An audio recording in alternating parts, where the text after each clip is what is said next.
ወወልድ ወመንፈስ ቅዱስ አሐዱ አምላክ አሜን። ስብሐት ለእግዚአብሔር ኪያነ ዘፈጠረ ከመ ናምልኮ እንሰግድለት ዘንድ እናመልከው ዘንድ እንገዛለት ዘንድ እናመሰግነው ዘንድ የፈጠረን አምላካችን እግዚአብሔር የባሕርይ ምስጋና ለእርሱ ይሁን። ስብሐት ለማርያም እመ አምላክ እግዝእትነ ወመድኃኒትነ መድኃኒታችን መመኪያችን ለምትሆን ለእናታችን ለንጽሕት ቅድስት ድንግል ማርያም የጸጋ ምስጋና ለእርሷ ይሁን። ስብሐት ለመስቀለ ክርስቶስ ዕፀ መድኃኒት ኃይልነ ወፀወልነ ኃይላችን አምባችን መጠጊያችን ጋሻችን ለሚሆን በቀራንዮ ለተተከለ መድኃኒት ለሚባል ለክርስቶስ መስቀልም የጸጋ ምስጋና ለእርሱ ይሁን። ክቡራን መምህራን ወንጌል፣ ክቡራን አባቶች እና ወንድሞች አገልጋዮች ሁላችሁም የልዑል እግዚአብሔር ልጆች በእግዚአብሔር ስም እንደምን ዋላችሁ? እንደምን አመሻችሁ? አምላካችን እግዚአብሔር በዚህ ዕለት በዚህ ሰዓት በዚህ ቅዱስ ቦታ ተገኝተን ቅዱስና ሕያው ዘላለማዊ የሆነውን ቃሉን እንድንሰማ ስለፈቀደልን ስሙ ለዘላለም የከበረ የተመሰገነ ይሁን። የሊቃውንት አምላክ የምስጢር ባለቤት የቅዱሳን ፈጣሪ የአባቶቻችን አምላክ እግዚአብሔር በመካከላችን ተገኝቶ ምስጢርንና ጥበብን እንዲገልጥልን የእርሱ ቅዱስ ፈቃድ ይሆንልን። ውስን ደቂቃዎችን ብቻ ነው የምንጠቀመው። ከወቅቱ አንጻር ያለንበት ወቅት የበዓል ሰሞን ስለሆነ ድካም ይኖራችኋል ብዬ አስባለሁ። ስለመጣችሁ በዚሁ አጋጣሚ እግዚአብሔር ለሁላችሁ ጸጋውን በረከቱን ያድላችሁ።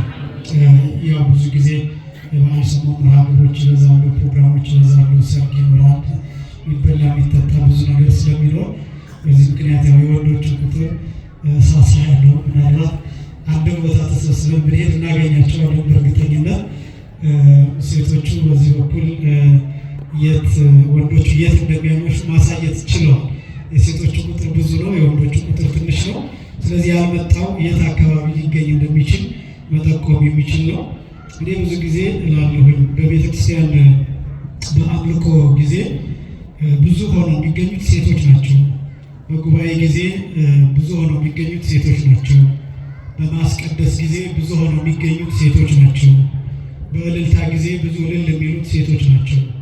በስጦታ ራሱ እውነት ለመናገር ጧፍ ይዞ መምጣት፣ ሻማ ይዞ መምጣት፣ በእነዚህ ነገሮች ሁሉ አብዛኛው ይህን የሚያደርጉት ሴቶች ናቸው። በመታዘዝ ራሱ ይህን አድርጉ ሲባሉ ቶሎ ደንገጥ ብለው የሚያደርጉት የሚታዘዙት ሴቶች ናቸው። አሁን እኔ እነሱን ለማሞካሸት ምናምን ብዬ አይደለም፣ ግን በዚህ አጋጣሚ የአንድ ማህበረሰብ መሰረት የሚፈርሰው ሴትነት ከፈረሰ ነው። በነገራችን ቀላል ነገር እንዳይመስላችሁ። ምክንያቱም እናትነት የሚገኘው ከሴትነት ነው። ያው ሁልጊዜ እንደሚባለው ሴቶች ሁሉ እናቶች አይደሉም። እናቶች ሁሉ ግን ምኖች ናቸው? ሴቶች ናቸው። ያው ሴት የሆነች ሁሉ እናት ናት ማለት አይደለም። ምክንያቱም ያው ወልደው ልጆቻቸውን የሚጥሉ አሉ አይደለም። ስለዚህ ሴቶች ናቸው፣ ግን እናትነት ጎሎባቸዋል ማለት ነው። እና ስለዚህ ይሄ ከሴትነት ጋር የተገናኘው ማህበረሰባዊ መስተጋብር በጣም ከባድ ነው። እና አንዳንድ ነገሮችን እላለሁ ሁልጊዜ የወንድን ድካም የምትሸከመው ሴት ናት በአብዛኛው። ምክንያቱም መጽሐፍ ቅዱስም ላይ እንደምታውቁት ሁልጊዜ እንደሚነገረው እግዚአብሔር አዳምን ከፈጠረው በኋላ ብቻውን ይሆን ዘንድ ምን አይደለም መልካም አይደለም። ስለዚህ ምን እንፍጠርለት? ረዳት እንፍጠርለት የሚል ነው የተነገረው ቃልና ይሄ ረዳት የሚለው ቃል ምንድን ነው? ማህበረሰባዊ ኃላፊነት የምትሸከም መከራን የምትሸከም እንደዚህ ስለ ሴት ትሰቃይ ምናምን እያልኩኝ ወይ ደግሞ ወንድ ምንም አይነት ድርሻ የለውም እያልኩ አይደለም። ግን አብዛኛውን ማህበረሰባዊ ጉድለት የምትሞላው ሴት ናትና ለምሳሌ አብዛኛውን ጊዜ ልጆችን የምትከታተለው ሴት ናት። ለልጆቹ የምትጸልየው የምታዝነው ሴቷ ናት። እና ይሄ ማህበረሰባዊ መሰረት በጣም ትልቅ የሆነ መሰረት ነው። ቤተክርስቲያን ይህንን አጥብቃ ትጠብቀዋለች። እና በዚህ ምክንያት ለሴቶች ክብር አላት ቤተክርስቲያን። እናቶቻችንም እግዚአብሔር አብዝቶ ይጠብቅልን፣ ወንዶችንም አብዝቶ ወደዚህ እንድንመጣ የእግዚአብሔር ቅዱስ ፈቃድ ይሆንልን። እየተማማርን ያለ ነው ስርዓተ ቅዳሴ ነው፣ ጸሎተ ቅዳሴ ነው። እንግዲህ መመሪያ ሄድን ቃለ ሕይወት ዝማሬ መላእክትን ቃለ ቅዱስ ያሬድን ያሰማልን። ጸሎተ ቅዳሴ፣ ስርዓተ ቅዳሴ፣ ስርዓተ ቁርባን እየተባለ እንደሚጠራ በብዙ አጠራር እንደሚጠራ ብዙ ተነጋግረናል። ከመጀመሪያው ጀምሮ ጸሎተ አኮቴት፣ ጸሎተ ቅዳሴ፣ ስርዓተ ቁርባን፣ ጸሎተ ቁርባን እየተባለ ይጠራል። በብዙ አይነት ስሞች ብለን እያነሳን ቅዳሴ ከሚለው ቃል ጀምሮ እየተመለከትን እንገኛለን። ምናልባት አዲስ ለመጣችሁ ሰዎች ላይ እየተናገርኩ ያለው 2 ሳምንታት ስላልነበረንም ክለሳ እንዲሆን ነው። መምሪያ ሬድም የከለሱት እሱም ነው እና ጸሎተ ቅዳሴ ለምንድን ነው የሚባለው የሚለውን 10 ነገሮችን ከመጽሐፍ ቅዱስ አንፃር ካየን በኋላ ከዛ ቀጥሎ ጸሎተ ቅዳሴ 10 ጸሎቶች እንዳሉበት እነዚህን በዝርዝር ተመልክተናል። አንደኛው በንዋያት ላይ የሚጸለይ ጸሎት፣ አዲስ በሚገቡ ንዋያት ላይ ወይም ዕቃዎች ላይ የሚጸለይ ጸሎት፣ በፀሐይ በጽዋው ብለን ያየነው ጸሎት የመጀመሪያው ጸሎት። ሁለተኛው ጸሎት ላይ ለንዋያት ቅዱሳት በምንገለገልባቸው ቅዱሳት በሆኑ ንዋያት ላይ ቅዳሴ በተገባ ቁጥር የሚጸለይ ጸሎት ብለን አንስተናል። ሶስተኛ ካህኑ ላይ የሚደርስ ጸሎት፣ ካህኑ ቀዳሹ ራሱ ላይ የሚያደርሰው ጸሎት ወይም ለራሱ የሚጸልየው ጸሎት ብለን አይተናል። አራተኛ ጸሎት ላይ ለቀዳሴያን ብለን አጠቃላይ ለቀዳሾቹ የሚደረግ ጸሎት ብለን ይህንን ተመልክተናል። አምስተኛ ጸሎት ላይ ለመስዋዕት ህብስቱና ወይኑ ላይ የሚቀርብ ጸሎት ብለን እነዚህን ተመልክተናል። ይህ መስዋዕት የሚለው ህብስቱና ወይኑ ብቻ የሚመለከት አይደለም። ዕጣንን ይመለከታል፣ ጧፍን ይመለከታል፣ ሻማን ይመለከታል። በገጠሪቱ እስካሁን በአንዳንድ ቦታዎችን በጥንት ጊዜ የምንጠቀምበት የዘይት መብራት እሱንም ጭምር ይመለከታል። እነዚያ ላይ የሚቀርቡ ጸሎቶች አሉ። ያ ጸሎት ላይ መስዋዕት ተብሎ ይጠራል። ምክንያቱም መብራቱ ራሱ ጧፉ ራሱ እየበራ መስዋዕት ሆኖ ነው የሚቀርበው። ዕጣኑ እየሸተተ መስዋዕት ሆኖ ነው የሚቀርበው። ስለዚህ አጠቃላይ ጸሎት ላይ መስዋዕት ተብሎ ይጠራል። አምስተኛ። ስድስተኛ ጸሎት ላይ ምእመናን በምእመናን ላይ በአስቀዳሾቹ ላይ የሚጸለይ ጸሎት። እንደው ለምሳሌ እናንተ የምታስተውሉት እንኳን ብጠቅስላችሁ ዲያቆናቱ መልእክት ሲያነቡ እንዲሁም ንፍቁ ቄስ ግብረ ሐዋርያትን ሲያነብ ጸሎቱና በረከቱ የሚል ትዝ ይላችኋል። ጸሎቱና በረከቱ በብፁዕ ቅዱስ ፓትርያርክ በብፁዕ ቅዱስ አቡነ ማትያስ በብፁዕ ሊቀ ጳጳስ ብሎ የሀገረ ስብከቱ ሊቀ ጳጳስ ይጠራ፣ ወይም በዕለቱ የሚያስቀድሱ ሊቃነ ጳጳሳት ካሉ እነሱን ይጠራ። ከዛ ቀጥሎ ደግሞ በመምህራችን ብሎ የደብሩን አስተዳዳሪ ወይም የገዳሙን አበምኔት ክርስትና ስም ይጠራል። ከዛ ቀጥሎ እዚህ ተሰብስበው ባሉ ህዝበ ክርስቲያን እንዲሁም በመላው ኢትዮጵያ እንዲሁም በመላው ዓለም ባሉ ህዝበ ክርስቲያን ሁሉ ጸንቶ ይኖሩ ይላል። ያን ጊዜ እናንተ ምን ትላላችሁ? አሜን ትላላችሁ። ስለዚህ ጸሎት ላይ ምእመናን ይባላል። አንዱ መልእክቱን ከማንበቡ በፊት ይህን ይላል። መልእክቱን ካነበበ በኋላ ራሱ ለምሳሌ መጀመሪያው ዲያቆን ልክ መልእክቱን አንቦ ሲጨርስ በረከተ አብ ወፍትሐ ወልድ ወሀብተ መንፈስ ቅዱስ ወረደ ላዕለ ሐዋርያት በጽርሐ ጽዮን ቅድስት ከማሁ ይረድ ወይትነክዓ በላዕሌየ ወበላዕለ ኩልክሙ ብሎ ይጸልያል። በጣም አስደናቂ ነው። ምን ማለት ነው? የአብ በረከት የወልድ ሀብት የመንፈስ ቅዱስ ቸርነት በእናንተና በእኛ ላይ ፍጹም ሆኖ እጥፍ ድርብ ሆኖ ይውረድ ማለት ነው። የመንፈስ ቅዱስ ጸጋ በሁላችንም ላይ ይደርብን። ይሄ ለምእመናን የሚጸለይ ጸሎት ተብሎ ይጠራል። ጸሎት ላይ ለምእመናን። ሌላው ጸሎት ላይ ለሀገር ብለን ስለ ሀገር የሚጸለይ ጸሎት፣ ስለ ኢትዮጵያ የሚጸለይ ጸሎት፣ ስለ ኢትዮጵያ ብቻ ሳይሆን በሚቀደስበት ሀገር የሚጸለይ ጸሎት። ለምሳሌ አሜሪካ የሚቀድስ አንድ ካህን ጸግዋ ሰላም ለሀገሪትነ ኢትዮጵያ ብሎ ይጸልያል።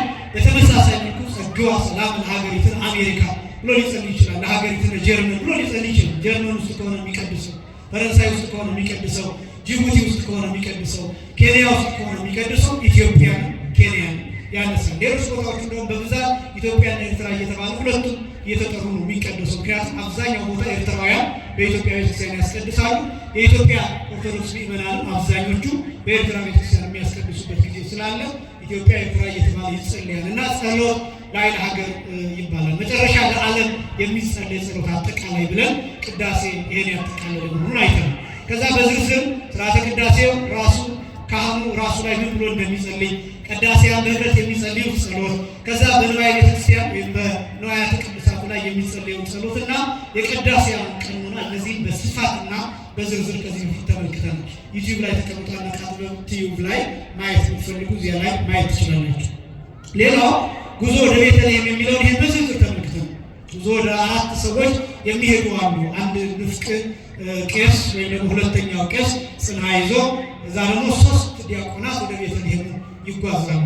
አንዱ መሶበ ወርቅ ይይዛል፣ አንዱ ጽዋ ይይዛል፣ አንዱ ቃጭል እና ጥላ ይይዛል።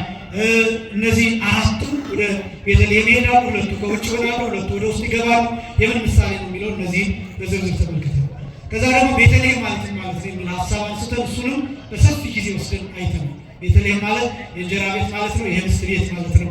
ለምንድነው ቤተልሔም ማንሳት ያስፈለገው ቢባል ለምን ወደ ቤተልሔም ይሄዳሉ የሚለው ጥያቄ መመለስ ስለሚያስፈልገን ማለት ነው። ወደ ቤተልሔም ሲሄዱ ምን ሆነው እንደሚሄዱ፣ ከቤተልሔም ሲመለሱ ምን ሆነው እንደሚመለሱ እነዚህ ሁሉ በዝርዝር ተመልክተናል። ስለዚህ ይህን ማየት ትችላላችሁ ዩቲዩብ ቻናሉ ላይ። ቤተልሔም ማለት የምግብ መገኛ መሆኑን፣ የንጹህ ውሃ ምንጭ መሆኑን፣ ትንቢት የተነገረላት መሆኑን፣ ንጉሥ የነገሰባት አስቀድሞ መሆኗን፣ ከዛ ክርስቶስ የተወለደባት መሆኗ፣ ከዛ ሰውና መላእክት አንድ ሆነው ያመሰገኑባት መሆኗ፣ ከዛ ሰብአ ሰገል እጅ መንሻ ያቀረቡባት መሆኗንና ብርሃን የተገለጠባት መሆኗ እነዚህ በስፋት ተመልክተናል። ይህ እንግዲህ እስካሁን ድረስ ያየ ነው። እስከዚህ ሰዓት እስከዚህ ድረስ ያለውን በስፋትና በዝርዝር ተመልክተናል። ከዚህ በኋላ ያለውን ግን ከዛሬ ጀምሮ የምናየው የዛሬ 3 ሳምንት እንደገለጽኩት የቅዳሴው ዝግጅት በ3 የሚከፈል መሆኑን አሳይቻለሁ። አንደኛ ቅድመ መስቀል፣ ሁለተኛ ጊዜ መስቀል፣ ሶስተኛ ድህረ መስቀል ተብሎ ይከፈላል። አጠቃላይ የቅዳሴው ከዝግጅቱ ጀምሮ እስከ መጨረሻ ድረስ ክፍል ያለ ደግሞና ጠይቃችኋለሁ። ባለፈው ብዬዋለሁ፣ ግን መሰረታዊ ነገር ስለሆነ እንድትይዙ ትፈልጋለሁ። ቅዳሴ በ3 ነገሮች ይከፈላል። አንደኛ ቅድመ መስቀል፣ ሁለተኛ ጊዜ መስቀል፣ ሶስተኛ ድህረ መስቀል በሚሉ በእነዚህ ሁኔታዎች ይከፈላል።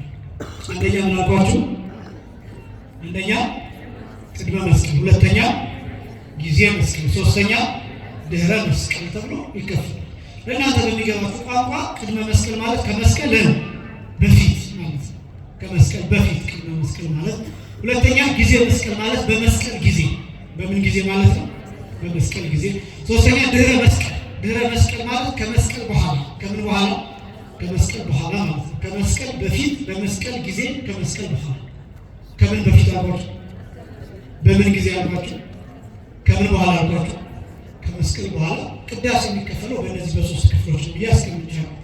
ከመስቀል በፊት ያለው ምን ማለት ነው? ክርስቶስ አካሉ ከመስቀል ጋር እስከሚገናኝበት ድረስ ያለው ጊዜ ከመስቀል በፊት ይባላል።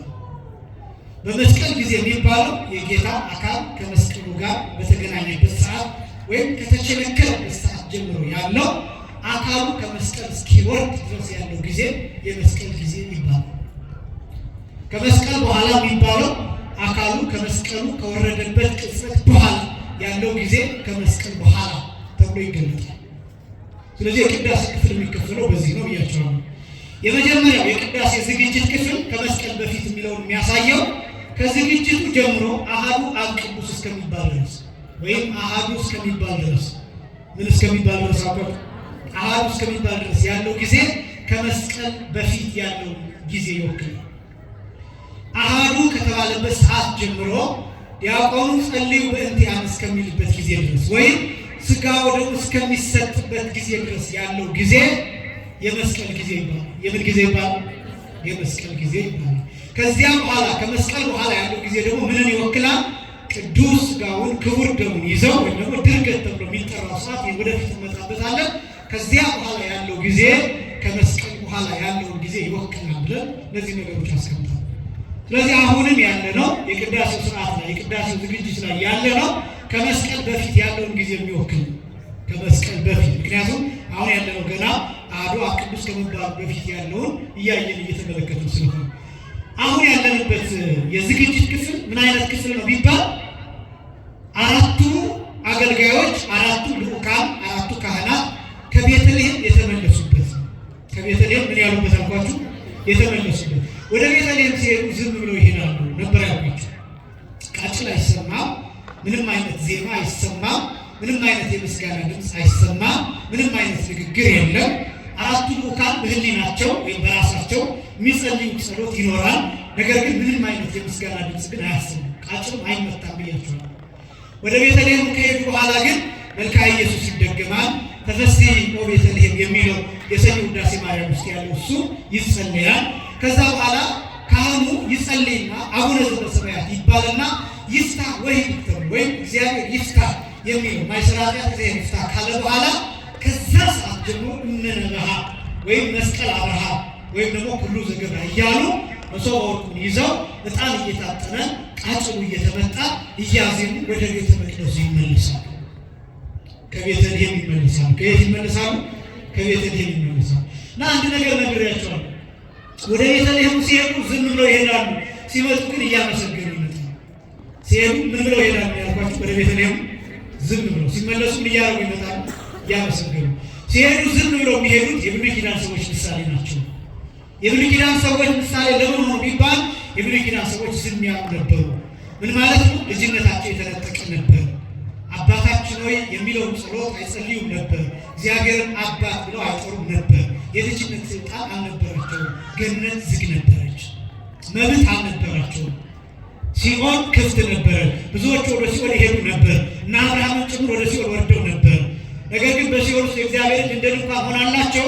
በሲኦል በእግዚአብሔር እጅ እንደ ድንኳን ተከልለው ቢኖሩም እንኳን ግን የነበሩ ሲኦል ውስጥ ነበር። በዚህ ምክንያት ያ የዝምታ ጊዜ ነበር። ነቢያት ስቃይ ውስጥ ነበሩ። እየተንከራተቱ ነበር፣ እየተሰቃዩ ነበር። ስለ ክርስቶስ ትንቢት ቢናገሩ፣ ተስፋ ቢሰጡ፣ ሱባኤ ቢቆጥሩ፣ ነገር ግን ያ ጊዜ ዋናው የምስጋና ጊዜ አልነበረ። ለምን? በቤተልሔም ክርስቶስ እስኪወለድበት ጊዜ ድረስ የነበረው የምስጋና ጊዜ አልነበረም፣ የዝምታ ጊዜ ነበር። ያን ጊዜ የሚያሳይ ነው።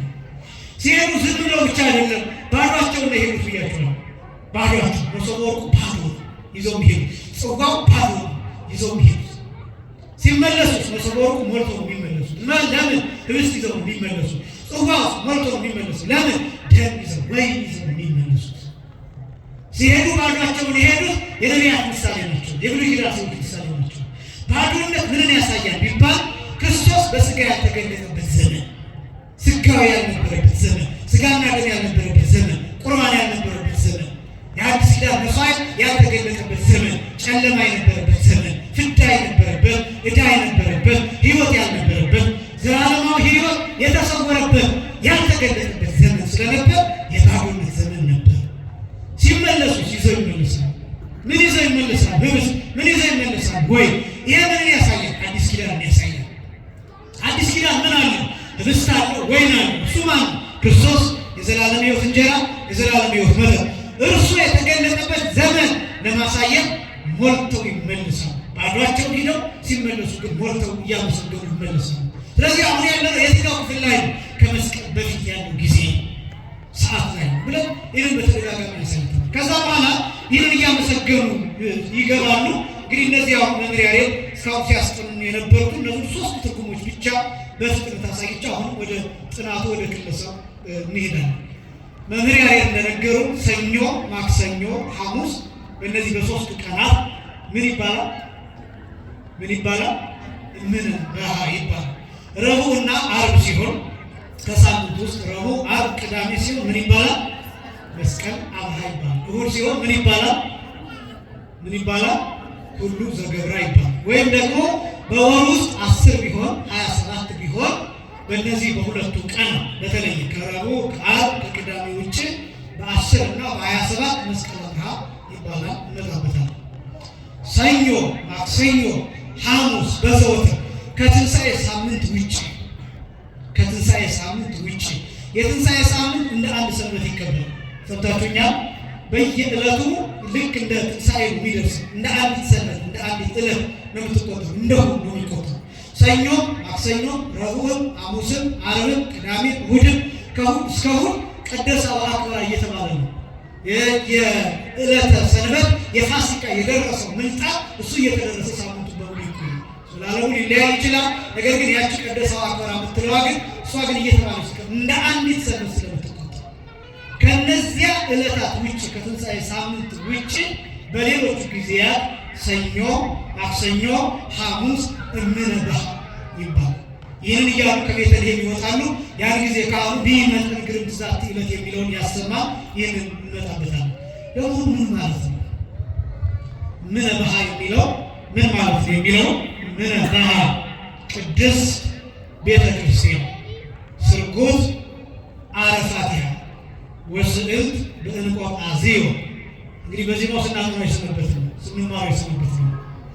እምነ ማለት ምን ማለት ነው? ምን ማለት ነው? ሰዎች ምን ማለት ነው? ሰዎች እስኪ ምን እምነ ማለት ምን ማለት ነው? ሰዎች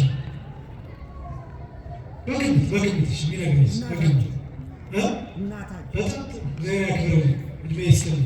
ምን አሉ? እናታችን ማለት ማለት እናት ማለት ማለት የአማርኛው አለ። አማርኛው ካላችሁ ዝም ማለት ይችላል። ማለት ሲጠብቅ ምን ስትጠብቅ እናት ማለት ያው በግዕዙ ሲሆን ላልቶ ሲሆን ማለት ነው መነሻ ማለት ነው። ብዙ ትርጉም አለው። ለምሳሌ ቤተ ክርስቲያን ሀገር ዛቴ ሀገር እንደዚህ ይባል። ከሀገር ከዚች ሀገር ከቤተ ክርስቲያን እንደማለት ነው። እምዝንቱ መካን ቢባል ከዚህ ስፍራ እንደማለት ነው። እና የሚለው መነሻ የሚያሳይ ነው። የሚለው ሲሆን ሲላል ሲሆን ግን እናት ማለት ነው። ማለት ነው አባቱ እምነ ማለት እናታችን እናቴ እምከ እናት እምክም እናታችሁ ለሴቶች እምክም ለወንዶች እናታችሁ እሞሙ እናታቸው እማ እናቷ እሙ እናቱ እየተባለ በ10 በ20 የሚባሉ አሉ። 10 መደቦች አሉ። በእነዚህ በ10 መደቦች ይሆናል። አሁን ምን ሲባል የኛ ማለት ነው። እናታችን የሚለው ያሳየው ንህነ ነው የሚያሳየው እኛ የሚለው ነው የሚያሳየው። ስለዚህ ምን ማለት እናታችን ማለት ነው። ምናችን ማለት ነው። ማንም ሰው ከዚህ በኋላ የሚጠይቃችሁ ይሄን ትመልሳላችሁ። ምን ማለት ነው? እናታችን። በሃ ማለት እንደምን ዋልክ፣ እንደምን አደርክ፣ እንደምን ዋልሽ፣ እንደምን አደርሽ፣ ሰላም ላንተ ይሁን፣ ሰላም ላንቺ ይሁን፣ ሰላም ለእናንተ ይሁን፣ ሰላም ለእናንተ በሴቶች ጭምር እንዲህ አይነት ትርጓሜ ያለው ይህን የቅኔ በተርጉማን በሃ የሚለውን ግስ ሲያወርዱ በሃ ሲል ተማሪው የዋለውን አያሳድርብህ ያደረውን አያውልብህ ይላል። ምን ማለት ነው? እንደምን ዋላችሁ እንደምን አደራችሁ ማለት በነገራችን ላይ ዝም ብሎ ሪፖርት የማቅረብ አይደለም። አሁን አንዳንድ ሰው እንዴት ዋልክ ሲባል ምን አይነት ቀን አሳልፍክ ይመስለዋል። ወይ ደግሞ እንደምን አደርክ ሲባል ምን አይነት ሌሊት አሳልፍክ ይመስለዋል። ትርጉሙ ግን እንዴት አደርክ ማለት እንደሆነ ታውቃላችሁ። እንዴት አደርክ ሲባል እናንተ ምን ትላላችሁ? እግዚአብሔር ይመስገን ትላላችሁ። ከዛ ይሄ ምንድን ነው የሚያደርገው? ያደረባችሁ ክፉ ነገር ካለ ያን ያርቅላችኋል፣ እንዳይውልባችሁ ያደርጋል። ያ ማለት ቀናችሁ መልካም እንዲሆን፣ ቀናችሁ ብሩህ እንዲሆን፣ ቀናችሁ ጥሩ እንዲሆን ያደርጋል። ከዛ ለዛ ሰላምታው በገጠሪቱ ክፍል እስካሁን ድረስ እንደምን አላችሁ ተብሎ ይታለፋል። አንድ ሰው እንደምን ዋልክ ካላለ እንደምን አደርክ ካላለ ጸብ አለ ማለት ነው፣ ችግር አለ ማለት ነው። ስለዚህ ሽማግሌዎቹ ተሯርጠው እነዚያ ሰዎች ያሳርቃል። ትርጉም ስላለ ስለዚህ እንዴት አደርክ እንዴት ዋልክ ማለት ሰላም ላንተ ይሁን ሰላም ላንቺ ይሁን ማለት የዋለው ክፉ ነገር አይደርብህ፣ ያደረው ክፉ ነገር አይዋልብህ፣ ያደረው ስቃይ አይደገምብህ፣ የመጣብህ ፈተና ይራቅ፣ ክፉ ነገር ካንተ ይራቅ፣ ጨለማ ካንተ ይራቅ፣ ዕዳ ካንተ ይራቅ፣ ቂም ካንተ ይራቅ፣ በቀል ካንተ ይራቅ፣ ብሩህ ቀን ብሩህ ሌሊት ይሁንልህ የሚለውን ትርጉም የሚያሳይ በሃ የሚለው ግን የሚያሳይ እምነ በሃ ቅድስት ቤተክርስቲያን ማለት እናታችን ቅድስት ቤተክርስቲያን በሁላችሁ እናታችን ነው። ቅድስት ቤተክርስቲያን ሰላም ላንቺ ይሁን። ይህን የሚያሳይ በሃ የሚለው ቃል ሰላም ላንተ ይሁን፣ ሰላም ላንቺ ይሁን፣ የዋለውን አያሳድርብህ፣ ያደረውን አያውልብህ፣ ክፉን ካንተ ያርቅልህ፣ ከፈተና ይሰውርህ፣ ከክህደት ይሰውርህ። እነዚህ ሁሉ ትርጉሞች የሚያሳይ ነው። በሃ የሚለው ትርጉም የሚያሳይ በሃኪ የሚል ይገኛል፣ በሃክም የሚል ይገኛል፣ በሃክም የሚል ይገኛል፣ በሃክም የሚል ይገኛል። ይረባል። ቅድም እንዳልኳችሁ ይረባል። በሃኪ ሲል ሰላም ላንቺ የሚለው በሃ የሚለው ለወንድም ይሆናል፣ ለሴትም ይሆናል፣ ለብዙም ይሆናል፣ ለቅርብም ይሆናል፣ ለሴቶችም ይሆናል፣ ለወንዶችም ይሆናል። ያን ትርጉም የሚያሳይ በሃ። ስለዚህ ምን እያልን ምን በሃ ቅድስት ቤተክርስቲያን ስንል ምን እያልን ቢባል እናታችን ቤተክርስቲያን ሆይ የዋለው አይደርብሽ፣ ጠላትሽን ያርቅብሽ፣ ይጠብቅሽ፣ ከመቃጠል ይጠብቅሽ፣ ከመንደር ይጠብቅሽ፣ ከክፉ ይጠብቅሽ፣ ከካህዲያን ይጠብቅሽ፣ ከአመፀኛ ይጠብቅሽ ጭምር እያለ ነው። እንደዚህ ደግሞ ስንል ምን ማለታችን ነው? ስለ ሕንፃ ብቻ መናገራችን አይደለም። ቤተክርስቲያን ስንት ትርጉም አለ? 3 ትርጉም አለ። ሁልጊዜ ቤተክርስቲያን ሲባል እነዚህም 3 ነገሮችን አስታውስ። ቤተክርስቲያን ሲባል ሁልጊዜ 3 ነገር፣ አንደኛ ሕንፃው፣ ሁለተኛ ደግሞ የእኛ አንድነት የእኛ ጉባኤ ቤተክርስቲያን ይባላል። ሶስተኛ እያንዳንዱ አካል ቤተክርስቲያን ይባላል። ለምሳሌ እኔ ቤተክርስቲያን ይባላል፣ እናንተ እያንዳንዳችሁ ቤተክርስቲያን ትባላል፣ መቅደስ ትባላል። ስለዚህ ቤተክርስቲያን ሰላም ስንል ሰላም የምንለው ህንፃውን ብቻ አይደለም፣ ምኑን ብቻ አይደለም ማለት ነው። ህንፃውን ብቻ አይደለም፣ አጠገባችን ያለው ሰው ሰላም እያለ ነው። በጎናችን ያለው ሰው ሰላም እያለ፣ ከኋላ ያለው ሰው ሰላም እያለ፣ ከፊት ያለው ሰው ሰላም እያለ ታስታውሳላችሁ። በቅዳሴ መሀል ይሄ እጅ መነሳሳት የምንነሳሳበት ሰዓት አለ፣ የምንሰግድበት ሰዓት። ያ ማለት ተአምኑ በአምሃ ቅድሳት ሲል ዲያቆኑ በተቀደሰች እጅ መነሳሳት ወይም በተቀደሰች ሰላምታ ተሰጣጡ ሲል ወደ ምስራቅም ወደ ምዕራብም ወደ ሰሜንም ወደ ደቡብም እየዞሩ ሰላምታ ተሰጣጡ። ሴቶቹ ወደ ወንዶቹ፣ ወንዶቹ ወደ ሴቶቹ፣ ከጎን ወዳለው እንደዚያ ይሰገድ። በእርግጥ ዋናው ዓላማ በነገራችን ላይ የዚህ መልእክት ዋናው ዓላማ የቅዳሴው መሀል ላይ ብቻ እንደው ዝም ብሎ ተሰጋግዶ መለያየት አለ። ከዛ በኋላ በሕይወታችሁ ይህንን መመሪያ አድርጉት ነው። ለምሳሌ ትርጓሜው የሚለው ከይሁዳ ከኤሳው በተለየች እጅ መነሳሳት። ከማን አልኳችሁ? ከይሁዳ ከኤሳው በተለየች እጅ መነሳሳት። ለምሳሌ ይሁዳ ጌታን ስሞታል አይደል? ነገር ግን ስሙ ምንድን ነው ያደረገው? አሳልፎ ሰጠ። ስለዚህ እናንተም አሳልፋችሁ እንሰጥበት ሰላምታ እንዳይሆን፣ የሽንገላ ሰላምታ እንዳይሆን፣ የክፋት የተንኮል ሰላምታ እንዳይሆን፣ የቂም ሰላምታ እንዳይሆን፣ የበቀል ሰላምታ እንዳይሆን ከይሁዳና ከኤሳው በተለየች ሰላምታ ተሰጣጡ በሕይወት ዘመናችሁ ነው። እንደውም አንድ ሰባኪ ከሰባኪ ነው የሰማሁት ሲናገር ሰምቻለሁ። ቅዳሴ ላይ ያሉ ይሄ እጅ መነሳሳት ላይ በአምሃ ቅዱሳት እየተባባሉ ሰላም ይነሳሳሉ። ከመንታማ በበይናቴ በአምሃ ቅዱሳት እያሉ ልክ አንዷ እንደዚህ እየሰገደች ስታያት ጎረቤቷ የተጣላች ጎረቤት እየቻሉ እና እሷም ደስ ብሏት እንደዚህ ስትል እሷ ዛሬ ሰላም አለች ምን አግኝታ ነው ብላ ሰላም ስትላት አንቺን አይደለም ይቻላል በዜማው ማለት ነው። በዚህ ቅድሳት ብላ ሳትገለብጥ በዚህ አንቺን አይደለም እና አያት እዛ እንኳን ይሄን መተው የማይችሉ ሰዎች እና የተለየ ሰላምታ እጅ መነሳሳት የከበረ ቂም የሌለበት በቀል የሌለበት ንጹህ ሰላምታ በቅዳሴው መሀል ይሰጣል። ምክንያቱም በቅዳሴው ዓላማ እሱ ስለሆነ፣ ስለዚህ እምንበሃ ቅድስት ቤተክርስቲያን ብለን ለቤተክርስቲያን ሰላምታ ስናቀርብ ለህንፃው ብቻ አይደለም ሰላምታ ክብር የምናቀርብ በጎናችን ላለው አብሮን ለሚያስቀድሰው አብሮን ለቆመው ከኋላ ላለው ከፊትም ላለው ለቀዳሾቹ ለአስቀዳሾቹ ለሁሉ የሚሰጥ ሰላምታ ነው። ስለዚህ እምንበሃ የሚለው ድምፅ ይሰማል። ሰኞ፣ ማክሰኞ፣ ሐሙስ ይቀጥልና አሁን ቤተክርስቲያን ሊገልጣል። እምንበሃ ቅድስት ቤተክርስቲያን እናታችን ቅድስት ቤተክርስቲያን ሆይ። ቅድስት የሚለው ብዙ ትርጉም አለ። የነጻች፣ የከበረች፣ የተለየች፣ ንጹሕ የሆነች፣ የተመሰገነች፣ የተለየች ማለት ነው ቅድስት የሚለው። ከዚህ በፊት ቀደሰ የሚለውን ስላብራራሁ ከዛ ቀጥሎ ቤተክርስቲያን ስርጉት አረፋቲሃ ወስዕልት በእንቆጣዚዮን። ስርጉት ማለት የተሸለመች ያጌጠች ማለት ነው። ተሰርገው ተሸለመ፣ ሰርገው አስጌጥ፣ ተሰርገው ተሸለመ፣ አጌጥ፣ ተንቆጠቆጠ የሚል ትርጉም ያለው። ሰርግ ማለት ጌጥ ማለት ነው። በነገራችን ሰርግ የሚለው ቃል ከዚህ አይመጣም። ሰርግ ማለት ጌጥ፣ ሰርግ አይደለም ትክክለኛ ሰርጉ። አሁን ይችልጉ እናንተ በሏት ብላችሁ አትሏት። ትክክለኛው አገላለጥ ሰርጉ ሲጻፉ ጉች ዲቃላ የሚባሉት ፊደሎች አሉ አይደለም? እሱ ነው የሚጻፍ እና ሰርግ ሳይሆን ሰርጉ ቀጥታ ትርጉሙ ጌጥ፣ ውበት፣ ሽልማት ማለት ነው። ለምንድነው ሰርግ የሚባለው? አሁን ብዙ ሰው ሰርግ ሲባል ድግስ የሚታየው የሚበላው የሚጠጣው ብፌ ምናምን የሚታየው። ትርጉሙ ግን ሰርግ የሚለው ትርጉም ወይም ሰርግ የሚለው ትርጉም አንዲት ሙሽራ ለባሏ እንደተሸለመች ሆና የምትታይበት ነው። ይህ ቤተ ክርስቲያን ለሙሽራዋ እንዴት አጊጣ ተውባ አምራ እንደምትጠብቀው የሚያሳይ ነው። ለምን? ቅዳሴ ማለት ሰርግ ማለት ነው። ቅዳሴ ማለት ምን ማለት ነው? ሰርግ ማለት ሙሽራይቱ ቤተ ክርስቲያን ለሙሽራዋ ለክርስቶስ የምታጌጥበት ማለት ነው። ሙሽሪት ለባሏ አምራ ተውባ ንጹሕ ልብስ ለብሳ አዲስ ልብስ ለብሳ የጆሮ ጌጧን አድርጋ ለባሏ እንደተሸለመች ሆና ይፈቀድላታል። በነገራችን ላይ በአግባብ በስርዓት ባህሉ በሚፈቅደው ወጉ በሚፈቅደው በሰርጓ ዕለት ለሙሽራዋ አጊጣ የመጠበቅ ግዴታችን አለበት። ግዴታችን ወጪ የሚወጣው ለምግብ አለ። ሰዎችን ጠርቶ ሆዳቸው እስኪሞላ ፊታቸው እስኪቀላ ማብላት አይደለም ዓላማው። ብዙ ወጪ መውጣት ካለበት እንኳን ሴቲቱ የምታጌጥበትን ጌጥ መግዛት እና በዛ ጊዜ ይፈቀድላታል። ያ ነው ስርጉት የሚለው እሱን የሚያሳይ።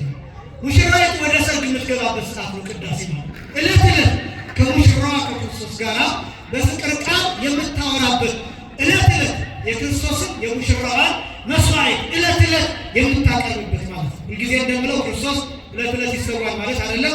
አንድ ጊዜ ቀራንዮ ላይ ያቀረበውን መስዋዕት የምትበላበት የምትጠጣበት ጊዜ ነው። ምክንያቱም ማንኛውም የሚቆርብ ክርስቲያን በቆረበበት ሰዓት ሙሽራ በቆረበበት ሰዓት ምንድን ነው አልኳቸው? ሰርግ ስርጉት የሚለው እሱ የተሸለመች ያጌጠ ራዕየ ዮሐንስ ራስ 21 ብትመለከቱ ለባሏ እንደተሸለመች ሙሽራ ሰማያዊቷ ኢየሩሳሌም ከላይ ስትወርድ አየኋት። እንዳጌጠች እንደተዋበች ሙሽራ እሷ ማናት ያልከኝ እንደሆነ ቤተክርስቲያን በምንድን ነው ያጌጠችው? በሥጋውና በደሙ። በምንድን ነው የተሸለመችው? በቅድስና በንጽሕና። በምንድን ነው ያጌጠችው? በጸሎት። በምንድን ነው የተዋበችው? በቅዳሴ በምስጋና። በዚህ ነው ያጌጠችው። ስርጉት ነው። ከዛ አስቀጥሎ ስርጉት ይልና አረሳቲሃ ይላል። አረሳቲሃ ማለት ግድግዳዎቿ ማለት ነው። አረስት ይላል ግድግዳ ማለት ነው። ሲበዛ አረፋት ይላል ግድግዳዎች ማለት ነው። ስርጉት አረሳቲሃ ማለት ግድግዳዎቿ የተሸለሙ ናቸው። እስኪ በሉ ግድግዳዎቿ የተሸለሙ ናቸው። የመጀመሪያው ለሕንፃው ሲተረጎም፣ ሁለተኛው ለህብረት ሲተረጎም፣ ሶስተኛው ደግሞ ለእያንዳንዳችን አካል ሲተረጎም ለሶስት ነው የሚተረጎም። ይሄ ስርጉት ማለት የተሸለመች ያጌጠች ማለት ነው። ወደ ሰርግ የመጣች ማለት ነው። ምክንያቱም ሰርግ የሚለው ጌጥ የሚለውን የሚያሳይ ነው። ሰርግ የሚለው አማርኛ ይሄን የሚያሳይ ነው አልኳቸው። አረፋቲያ ግድግዳዎቿ ማለት የቤተ ክርስቲያኑ ህንፃ በምስጋና ያጌጥ ማለት ነው። በጨፈቃ የተሰራ ሊሆን ይችላል፣ በጭቃ የተሰራ ሊሆን ይችላል። ግን አይገርማችሁም? በጭቃ የተሰራው ቤተክርስቲያን ስርጉት አረፋቲያ ብለን እናመሰግናለን። ግድግዳዎቿ ያጌጠች ማለት ነው። ግድግዳዎቿ የተሸለመች ማለት ነው። የተሸለመች ቤተክርስቲያን በጭቃ ተሰርቶ በሳር ተሰርቶ አንዳንዱ የገጠር ቤተክርስቲያን ሊወድቅ ዘመን ነው። አንዳንዱ ከውጭ ሲታይ ምናልባትም ወፎች የሚመላለሱበት ሆኖ እኛ ግን የምንለው ስርጉት አረፋቲያ ነው። ግድግዳዎቿ ያጌጡ፣ ግድግዳዎቿ የተሸለሙ እንላለን። ምናወራው ስለ ህንፃ ውበት አይደለም። ምናወራው ስለ ወርቅ አይደለም። ምናወራው ስለ ብር አይደለም። ምናወራው በዚህ ዓለም ስለሚያብረቀርቅ ነገር አይደለም። ምናወራው ስለምንድን ነው ካላችሁ ስለ ቃል ኪዳን። ምናወራው ስለ ደም ነው። ምናወራው በጌታ ደም አጊጣለች ቤተክርስቲያን። በጭቃ ብትሰራ፣ በጨፈቃ ብትሰራ፣ በሳር ብትሰራ፣ በሰንበሌጥ ብትሰራ፣ መሰረቷ ያልጸና ቢሆን ልትወድቅ ዘመን ያለች ብትሆን ወፎች የሚመላለሱባት ብትሆን ከእሑድ በስተቀር የማትከፈት ቤተክርስቲያን ብትሆን ቅዳሴ በጣም ብዙ ጊዜ የማይቀደስባት ምናልባት በዓመት አንድ ጊዜ ሁለት ጊዜ የሚቀደስባት ብትሆን እኛ ግን እንዲህ እንላለን፣ ስርጉት አረፋቲያ ግድግዳዎቹ ያጌጡ ናቸው እንላለን። ምክንያቱም ያቺ ቤተክርስቲያን በደም ነው የተመሰረተችው። ደም ላይ የቆመችው የሰው ደም አይደለም፣ የጌታ ደም ላይ የክርስቶስ ደም ላይ የቆመች ነው። ስለዚህ ስርጉት አረፋቲያ የተሸለመች ናት። ግድግዳዎቿ ያጌጡ ናቸው። ምክንያቱም እኛ የሚታየን ጨፈቃ አይደለም፣ ጭቃ አይደለም የሚታየን፣ ብሎኬት አይደለም የሚታየን፣ ደም የሚታየን። እንዲያማ ባይሆን አንሳለመውም ነበር። የተቀደሰ ስለሆነ የተባረከ ስለሆነ ቅዳሴ ቤተክርስቲያን የተከናወነበት ስለሆነ ታቦት ያለበት ስለሆነ የእግዚአብሔር ቃል ያለበት ስሙ የሚገለጥበት ስለሆነ በዚህ ምክንያት ቅዱስ ነው። እንሳለመዋለን። ጭቃ ቢሆን ጨፈቃ ቢሆን ድንጋይ እንሳለመዋለን። ምክንያቱም ያ የተቀደሰ። ስለዚህ ስርጉት አረፋቲያ ነው። ይሄ ህንፃው ሲመለከት። ሁለተኛው ስርጉት አረፋቲያ ማለት ቤተክርስቲያን ማለት ሁለተኛው ትርጉም የእኛ ህብረት የእኛ ጉባኤ ስለሆነ ግድግዳ ተብሎ የተገለጠው አንድነታችን ምናችን ነው አልኳችሁ? ህብረታችን ግድግዳ ተብሎ ይገለጣል። ግድግዳ ትደገፉታላችሁ። ይሄ ግድግዳ ሄዳችሁ ልትደገፉት አይወድቅም፣ የጸና ነው። ህብረት እንደዚያ፣ አንድነት እንደዚያ። ድር ቢያብር አንበሳ ያስር ይባላል አይደለም? ልክ አንድ ስንሆን ምንም ነገር ማድረግ እንደምንችል ሁሉ አንድነታችን እንደ ግድግዳ ይገለጣል፣ ያጌጠ። አንድነታችን በደም ያጌጠ፣ አንድነታችን በስጋ ያጌጠ፣ አንድነታችን በጌታ ስም ያጌጠ፣ አንድነታችን ኢየሱስ በሚለው ስም ያጌጠ። ስለዚህ ስርጉት አረፋቲያ እንላለን ለህብረታችን፣ ለአንድነታችን። ሶስተኛ ስርጉት አረፋቲያ ለአካላችን። ለምናችን አልኳችሁ? ለእያንዳንዳችን አካል ግድግዳዎቿ ያጌጡ ናቸው ማለት አካሏ የቤተክርስቲያን አካሏ ያጌጠ ነው። ያንተ አካል ያጌጠ ነው። ያንቺ አካል የተሸለመ፣ የእኛ አካል የተሸለመ። የእኔ አካል በስጋውና በደሙ የከበረ፣ የእኔ አካል በአርባ ቀን በሜሮን የከበረ ነው። 36 ሕዋሳቶች በተቀደሰ ቅባት የተቀቡ ናቸው። አካሌ በ40 በቅዱስ ውሃ ከጌታ ደም በፈሰሰው ከጌታ ጎን በፈሰሰው ቅዱስ ውሃ የከበረ አካሌ በሥጋውና በደሙ የከበረ አካሌ በመስቀል የከበረ አካሌ በጌታ ስም የከበረ አካላችን በክርስትና የከበረ በዚህ ግን ያስተርጉ አልፋቲሃ ብለን እንናገራለን። ግን በጣም የሚገርመው ቀጥሎ ያለው ወስዕልት በእንቆጳዜም በነገራችን ላይ ይሄ ድርሰቱ የቅዱስ ያሬድ ነው። እየሰማችሁ ድርሰቱ የማን ነው? የቅዱስ ያሬድ። ወስዕልት በእንቆጳዜም ወስዕልት ማለት የተሳለች የተቀረጸች በእንቆጳዜም ማለት ጳዜዮን በሚባል እንቁ ማለት ሁለት ቃላት ናቸው። እንቆጳዜዮን የሚለው እንቁ እና ጳዜዮን እንቁ የሚለው ሲጻፉ እንደዚሁ እንቁ አይደለም ይባል እንቁ ይባል። ይሄኛው አሁንም ዲቃላ የተለምዶ ዲቃላ እየተባለ የሚጠራው ቃል የዛ እንቁ ምንለው እሱ በእንቆጳዜዮን ማለት ጳዜዮን በሚባል እንቁ።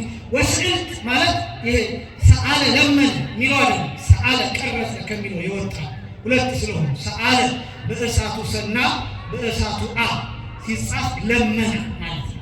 ምን አለ ማለት ነው? ለምን እኛ በርግጥ አትጨነቁ፣ እንደው ብዙ ትርጉም እንዳለው ለመናገር ነው እንጂ ሁሉ ልትይዙ አይደለም። ሰአለ የሚለው በንጉሱ ሰና በአይኑ አ ሲጻፍ ቀረጸ ማለት ነው። ስዕል የሚለው ቃል የሚወጣው የሚጻፈው በትክክል በንጉሱ ሰና በአይኑ አ ይጻፍ። ስዕል ማለት የተቀረጸ ማለት ነው። ምን ያለ ማለት ነው? የተቀረጸ ማለት ነው። የተቀረጸ በሁለት የሚተረጎም አንዱ ወረቀት ላይ ወይም ግድግዳ ላይ ሊሆን ይችላል። ተቀርጾ የሚታይ ቅርጽ ያለው ቅርጽ የሚያሳይ የቅዱሳንን ቅርጽ የመላእክትን ቅርጽ የእግዚአብሔር እኛ በምንረዳው በዚያ ቅርጽ የሚያሳይ በዚያው ቅርጽ ይባላል። ሁለተኛ ደግሞ አይምሮአችን ላይ የተቀረጸ ማለት ነው። ምናችን ላይ የተቀረጸ? አይምሮአችን። ስዕልን እግዚአብሔር ራሱ ነው የጀመረው። የሙሴ አይምሮ ላይ ራሱ እግዚአብሔር ቀረጸ። ከዛ ሙሴ አምጥቶ ቀረጸ። ኪሩቤል ሳለ እግዚአብሔር እንዴት እንደሚገለጽ አሳየ። መንበሩ ነው የስሬት መክደኛ እና ስዕል የሚለው በንጉሱ ሰና በአይኑ አ ይጻፋል። ወስዕልት የሚለው በንጉሱ ሰ በአይኑ አ ይጻፋል። ወስዕልት በእንቆጳዜዮን ማለት ጳዜዮን በሚባለው የተቀረጸች ማለት ነው። ከጊዜ አንፃር ይህን ተናግሬ ብቻ ጨርሳለሁ። ይኸውላችሁ ጳዜዮን በሚባለው የተቀረጸች ይሄ ጳዜዮን የሚባል እንቁ አለ። እንቆጳጌዮን ይባላል፣ እንቆጳዜዮን ይባላል። በጣም የሚገርማችሁ በጥንት ጊዜ የጳዜዮን ተብሎ የሚጠራው በተለይ በሊቀ ካህናቱ ደረት ላይ ይቀረጽ የነበረ እንቁ ነው። 12 እንቁዎች አሉ። የሊቀ ካህናቱ ደረት ላይ የሚቀመጡ 12 እንቁዎች አሉ። እነዚህ እንቁዎች ብዙ ናቸው። ጳዜዮን የሚባሉ ካለ፣ ሰምፔር የሚባሉ ካለ፣ አሜቴስጢኖስ የሚባሉ ካለ፣ ነረግ የሚባል እንቁ አለ፣ ክርስቶራስ የሚባል እንቁ አለ። ብዙ አይነት እንቁዎች እና እነዚህ እንቁዎች ብርሃን የሚረጩት ብርሃን የተለያየ ከለራቸው የተለያየ ከለራቸው ለምን እንደሚለያይ ታውቃላችሁ? እንቁ እንዴት እንደሚፈጠር ታውቃላችሁ? በተለይ ባህር አካባቢ ውቅያኖስ አካባቢ እንዴት እንደሚፈጠር ታውቃላችሁ ብዬ አስባለሁ። እና ይሄ እንቁ በውስጡ ያለው አቶሚክ ስትራክቸሩ ባለው ጥብቅና በሚፈጥረው ትሪያንግል በሚፈጥረው ቅርጽ በሚፈጥረው ሼፕ ምክንያት እና ኮምፓክት በመሆኑ ምክንያት የፀሐይ ብርሃን አብዞርብ አድርጎ መልሶ ሲረጭ ከለሩ ይለያያል። ከለሩ የሚለያይበት ምክንያት ውስጡ ባለው አቶሚክ ስትራክቸር ምክንያት። ለምሳሌ ይሄ ካባ እንደምታዩት ብዙ ነጭ አይደለም፣ የተለየ ከለር ነው። ነጭ ካባ ብለብስ ደግሞ ነጭ፣ ከዛ ቀይ ብታዩ ሌላ። እነዚህ ነገሮች ከምን አንፃር ይመስላችኋል ከለራቸው የሚለያይ? የምናየው ነገር እንዳላወስ ወደ ፍልስፍና እንዳልወስዳችሁ ቅርብ ነው። በነገራችን ላይ የምናየው ነገር ሁለተኛ ወገን ነው ሁልጊዜ። ባዮሎጂስት ምክር እንዴት ነው? አይናችን መጀመሪያ የሚደርሰው መልዕክት ኢንቨርትድ ኢሜጅ ነው ይባላል፣ የተገለበጠ ነው። ከዛ ግን አንጎል የኦፕቲክ ነርቭ የሚባለው እንደሚያደርገው ወደ ኦፕቲክ ነርቭ የሚመጣው መልዕክት ኢንተርፕሬት ተደርጎ አይ ይሄ እኮ ጃንጥላ ነው እናንተ የመሰለ ተዘግዝቆ ስለሆነ ነው እንጂ ይሄኛው ጃንጥላ ነው ብሎ አብራርቶ ይነግረውና አሃ ስለዚህ ጃንጥላ ነው ማለት ነው ብሎ አንጎል ፐርሲቭ ያደርጋል ነው የሚባለው። መጀመሪያ ግን የሚደርሰው ቀጥታ ኢንቨርትድ የሆነ የተገለበጠ ነው። ለምሳሌ ፒራሚድ ብናየው መጀመሪያ የሚደርሰው እኛ ከተስተካከለ በኋላ ስለምናውቀው እንጂ መጀመሪያ የምናየው ግን ተገልብጦ ነው። ከዛ ግን አይምሮአችን አስተካክሎ ስለሚነግረው የምንረዳው እሱ ነው። እንደዛ ይባላል። እሺ፣ ሁለተኛ የምናያቸው ከለሮች በራሳቸው የራሳቸው ከለር አይደለም። የፀሐይ ብርሃን ወይም የዚህ ብርሃን እንዴት እንደሚያሳዩ ብቻ ምናየው እንጂ ይሄ የራሱ ከለር አይደለም። ገበራችሁ?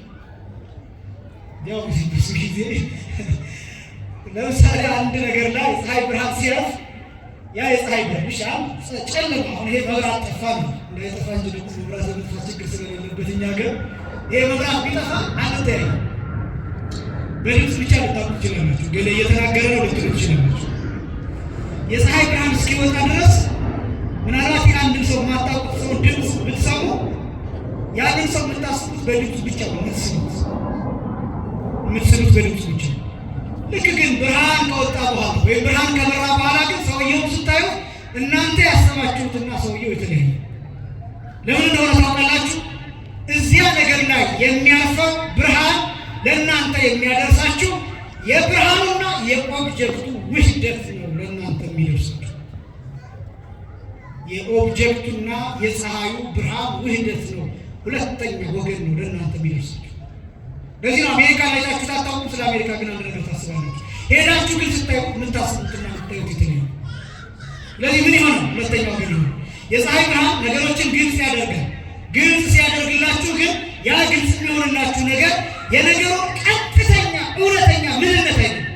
ለምሳሌ ከለር ብላይንድ የሆኑ ሰዎች፣ ቢጫ ቀለም የማያውቁ ሰዎች፣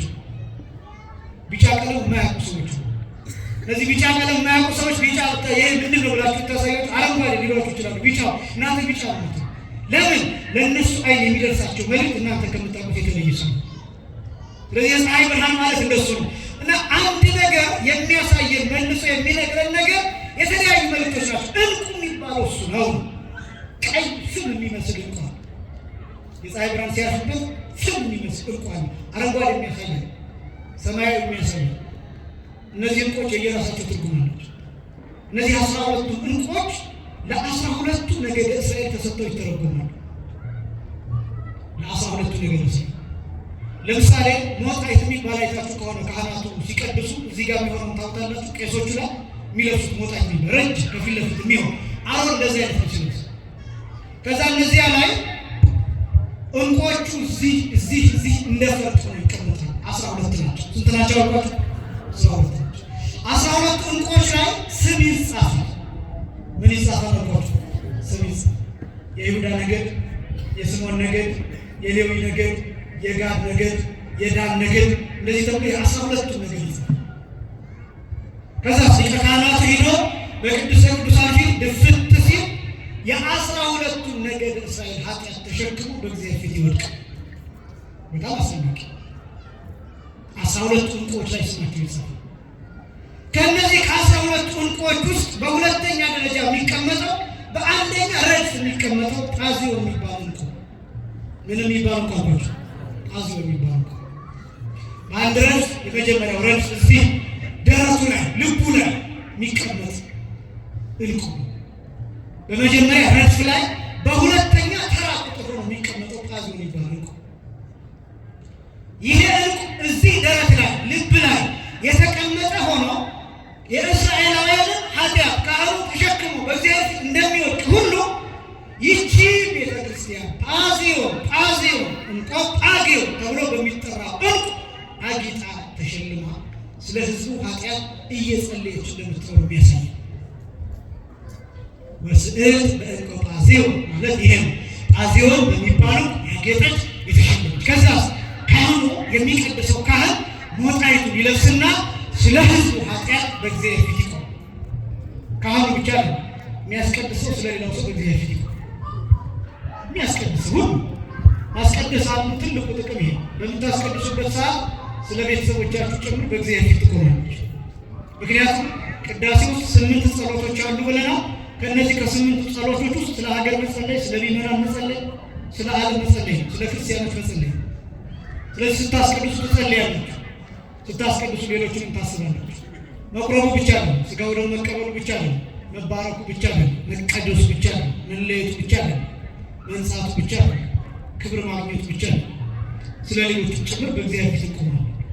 ልክ ካህኑ እንቁን ተሸክሞ በእግዚአብሔር ፊት እንደሚቆም እንደሚወድቅ ማለት። ስለዚህ አሁን ላጠቃላይ በሶስት ተረጎማ ነው። ግድግዳው የተሸለመች ብዬ በሶስት አስብ። የመጀመሪያው ግድግዳ የሚለው የቤተክርስቲያኑን ህንፃ የሚያሳይ፣ ሁለተኛ ግድግዳ የሚለው የእኛ ንብረት የሚያሳይ፣ ሶስተኛው ግድግዳ የሚለው የእኛን አካል የሚያሳይ ብዬ አስብ። ከዛ ወስንት በእንቆ ጳዚዮን በሚባሉ የተሸለመች የተሳለች የተቀረጸች፣ ይሄም ለህንፃው ሲሆን በተለያዩ የከበሩ ነገሮች የተሰራች በእግዚአብሔር ቃል የተሰራች፣ ለህብረታችን ሲሆን አሁንም በእግዚአብሔር ቃል የተሸለመ፣ ለእያንዳንዳችን አካል ሲሆን በዚህ ያጌጠ ጳዚዮን በሚባሉ ያጌጠ።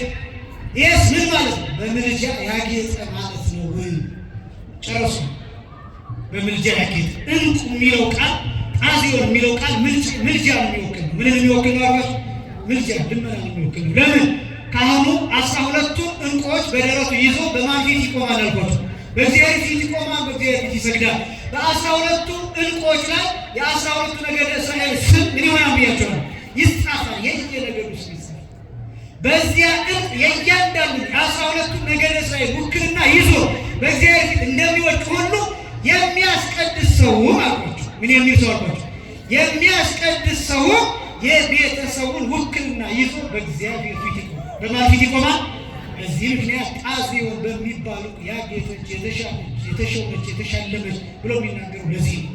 የተሳለች የሚለው ይህን የሚያሳይ ነው እና በጣም ረቂቅ ነገሮች ያሉበት ነው። እንግዲህ ይህንን ሳምንት ከለስ እናደርግና የሚቀጥለው ደግሞ መስቀል አብርሃ ምን ትርጉም አለው ከቅዳሴ ጋር ምን ያገናኘዋል?